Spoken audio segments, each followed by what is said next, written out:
Opa! Então vamos em frente. Vamos lá. Borgo, essa informação eu vou trazer, vou ler a notícia, mas enfim, deu na Gazeta, né, essa informação. Entretanto, a gente já sabe de tudo isso. Só que transformar em notícia, né, comprovando que nós estávamos certos, isso me assusta, certo? Isso me assusta. Supremo Tribunal Federal, diz a informação da Gazeta, normaliza recados via imprensa, e perde temor de parecer parcial. Eu vou te contar. Ministros do Supremo Tribunal Federal, o STF, estão normalizando o expediente de mandar via imprensa recados que interferem, sabe onde? No jogo político. Eu gostei do termo, vou ler de novo. Estão normalizando o expediente de mandar via imprensa recados que interferem no jogo político. Ministros do Supremo. Anonimamente ou em entrevistas, alguns ministros da Corte têm deixado de lado o pudor de indicar parcialidade, de mostrar como deverão votar e até mesmo de ameaçar quem se opõe às suas decisões. Recados anônimos, vindos dos ministros do Supremo, tornaram-se habituais nos últimos meses em grandes órgãos de imprensa. Em fevereiro, por exemplo, um ministro não identificado, por mais que a gente tenha facilidade de concluir, teria afirmado, de acordo com um colunista, que se o ex-presidente Jair Bolsonaro dissesse um ai, desse jeito, sobre o Supremo Tribunal Federal, na manifestação de 25 de fevereiro, ele seria preso. O mesmo recurso do recado anônimo foi usado no fim do ano passado, durante a discussão sobre a votação da PEC contra decisões monocráticas do Supremo, aprovada em novembro de 2023 no Senado. O ministro em questão teria enviado uma mensagem de WhatsApp para uma jornalista, afirmando, abre aspas, a lua de mel com o governo acabou, fecha aspas. A Constituição proíbe o anonimato. Contudo, no jornalismo, a possibilidade do sigilo da fonte é reconhecida. O principal objetivo desta exceção é proteger fontes de informações importantes contra potenciais retaliações em nome do interesse público, no caso do jornalismo. Mas, nos casos em questão, com frequência, o sigilo da fonte tem atendido, a interesses dos próprios ministros. Em uma tendência insólita em democracias, magistrados, ministros da Alta Corte, criaram uma linha direta com figuras célebres da imprensa televisiva e escrita aqui no Brasil. Na última segunda-feira, ontem, portanto, essa linha direta trouxe, surpreendentemente, uma boa notícia para o ex-presidente Bolsonaro. Uma colunista de um grande jornal publicou que o ministro Alexandre de Moraes informou aos seus pares no Supremo que não dá bola para o asilo de 2 noites de Jair Bolsonaro na Embaixada da Hungria. O Código de Ética da Magistratura é explícito quanto ao dever do magistrado de preservar o sigilo não só sobre os próprios votos, mas também sobre os votos dos outros membros do órgão colegiado. Borgo, eu aprendi com um amigo chamado Tiago Pavinato o que é circunspecção, que é o que a gente menos vê nessa turma do Supremo. A função que ocupa um ministro do Supremo, assim como um desembargador do Tribunal de Justiça, enfim, exige algo que é a circunspecção, que é se manter discreto, não opinar, não dar entrevistas, aparecer ou participar de eventos patrocinados, privados, enfim, tem uma série de regras num código de ética da liturgia do cargo, que infelizmente no Brasil isso não vem sendo cumprido, Boa. Veja, uma matéria da Gazeta do Povo.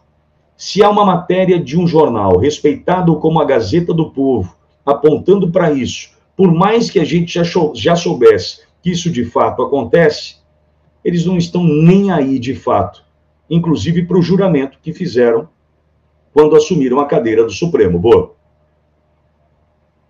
Olha, a gente tem que passar uma borracha. Infelizmente, a realidade é essa, tá? Existe a Constituição Federal, Código Penal, Código de Processo Penal, vários tratados de direito internacional, enfim. Mas a gente tem que fazer um exercício de passar uma borracha, porque a legalidade não está em vigor. As leis não estão sendo... Nós não estamos vivendo um momento de estabilidade no país, tá?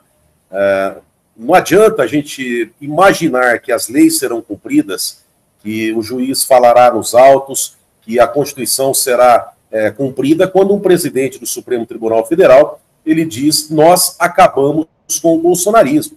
Vitória, numa situação de normalidade, esse presidente teria que ser empichado, teria que ser retirado do cargo. O presidente do Supremo Tribunal Federal não pode dizer uma coisa dessa. Nós acabamos com o bolsonarismo num evento político na União Nacional dos Estudantes, do lado do Dino. Enfim, tem várias irregularidades. Agora, a gente tem que trabalhar de forma... A gente, que eu digo, são os cidadãos de bem, os brasileiros que esperam o cumprimento da Constituição e um futuro melhor para o país. Nós temos que trabalhar de forma estratégica. Como que acontece isso? Da forma que a gente está trabalhando aqui, sabe? Fazendo algumas cobranças, passando informação para as pessoas e trabalhando com coragem.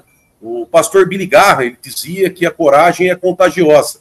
Quando um homem firme se levanta, né, os outros tendem a tomar o mesmo caminho. Então a gente é uma formiguinha aqui, os deputados, por exemplo, como foram para os Estados Unidos, o Constantino, enfim, é difícil até a gente citar alguns nomes aqui, porque é capaz de dizerem, como disseram com o Sérgio Tavares, que a gente está fazendo apologia aí a pessoas perseguidas por esse sistema. Mas vai ter que ser aos poucos. A vitória, eu tenho muita esperança na vitória do Trump nos Estados Unidos, porque os Estados Unidos têm interferido demais, sempre interferiu, na verdade. Mas no país, recentemente, houve uma interferência, assim, foi até matéria da grande imprensa, que o diretor da CIA teria vindo aqui, cobrado o respeito ao resultado da eleição, enfim.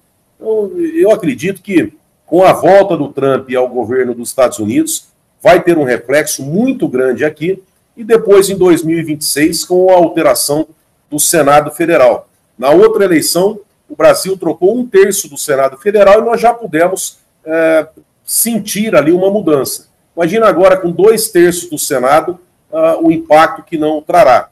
Agora, Vitória, vou ser bem sincero, me preocupa, porque nem todo mal dura para sempre. Essa fase vai passar. Agora, e depois, quando isso passar? Toda ação causa uma reação. Aqueles que entrarem no poder depois, será que vão entender e passar uma borracha, chega, acabou? Ou será que vão adotar o mesmo remédio e também ir atrás desses que hoje perseguem grande parte dos brasileiros?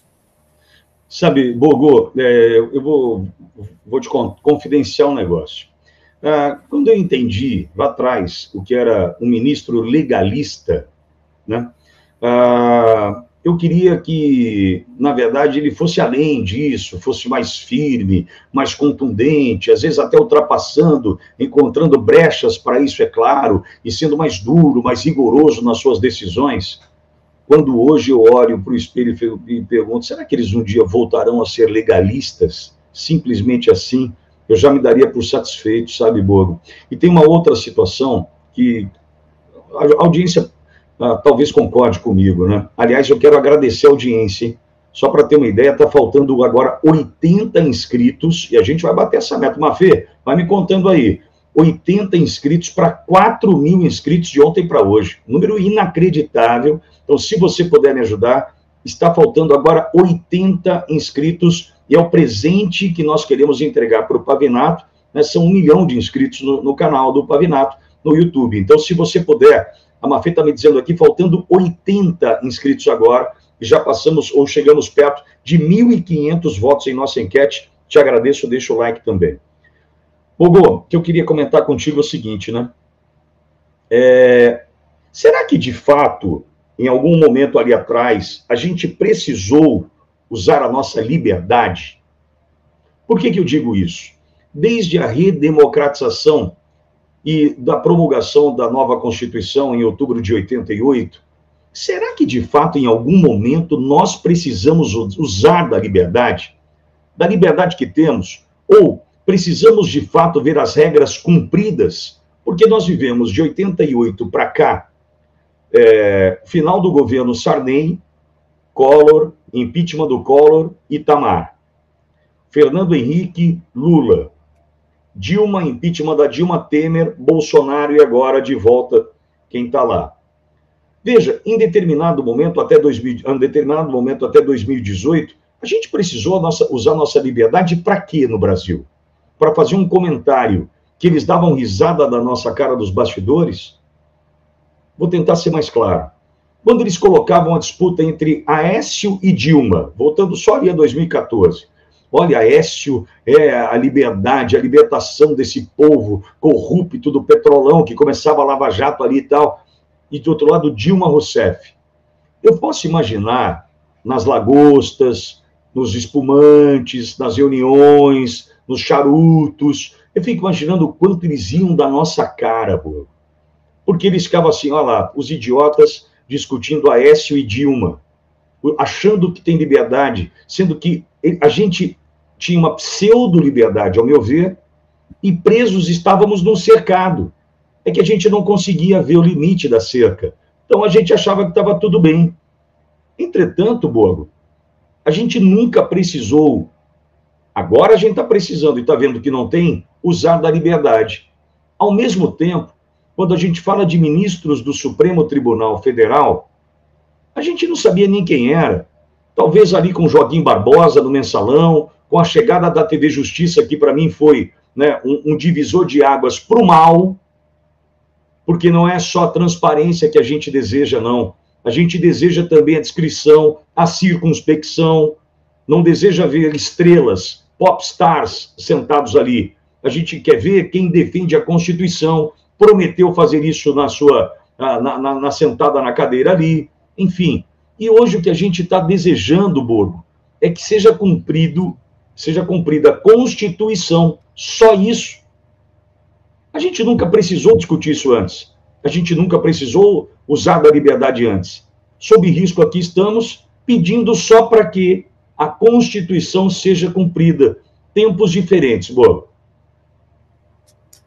Olha, eu vejo a TV Justiça, tá?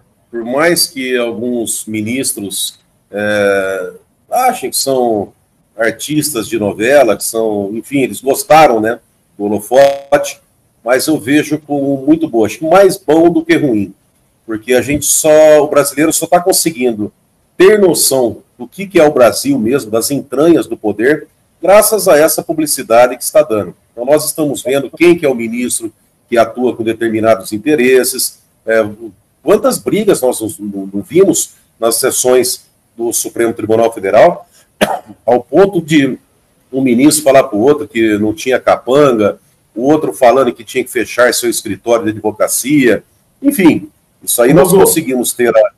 Mas, Bogo, só vou te interromper só para te ajudar, né, no final da resposta. Mas você não acha que eles confundiram a liberdade com a libertinagem do ponto de vista do uso da TV? Não viraram popstar, Borgo? Sim, Vitória, mas isso, no meu entendimento, faz parte de um esquema que nós vimos há séculos no país. Tá? O brasileiro, por exemplo, quantas vezes não parava o país para ver o final de uma novela, Vitória? Para ver Copa do Mundo. O brasileiro não estava preparado para isso. O Bolsonaro foi um choque de realidade que deu no sistema. Como o Onix disse, foi um cochilo do sistema. Enquanto eles estavam pilhando o país, roubando e destruindo o país, dando risada na nossa cara pelo teatro das tesouras, né? O professor Olavo bem definia essa terminologia, a gente está preocupado com Copa do Mundo. Sabe? Poxa, quem que vai ser campeão? A seguir cenas do próximo capítulo. Poxa, juntava todo mundo para assistir novela. Eu lembro uma vez, um moleque ainda, acho que por volta de 10 anos de idade, eu tenho um tio que tem fazenda em Goiás, e eu lembro que todo mundo, Vitória, os funcionários da fazenda se reuniam às 8 horas para ver o Jornal Nacional. que o Jornal Nacional falava era lei, era verdade. Aliás, eu fui descobrir há pouco tempo, tá, que a imprensa era um negócio, que a imprensa tem CNPJ. Eu acreditava, até poucos anos atrás, que a imprensa falava a verdade. E quantos ainda não acreditam nessa situação no país? Então, o Brasil está sendo reformulado, a verdade está aparecendo, e com isso vem um sistema no judiciário, um sistema que vem desde a proclamação, desde o descobrimento do Brasil, e vem assim aflorando. Ah, mas a TV Justiça aumentou ali, enfim, a vaidade dos ministros. Eu entendo que sim, um pouco sim, só que o maior problema não foi esse, o maior problema foi o que trouxe a realidade para a gente. Esse é o sistema, esse é o Brasil. Ponto ruim, nós estamos sofrendo demais com tudo que está acontecendo. O ponto bom, nós começamos a enfrentar o sistema. Se a gente não conseguir mudar, Vitória, a gente sempre fala isso pessoalmente, ou às vezes na rádio, se não conseguir mudar por nós, que pelo menos os nossos filhos e a próxima geração tenham um sistema menos que a gente espera.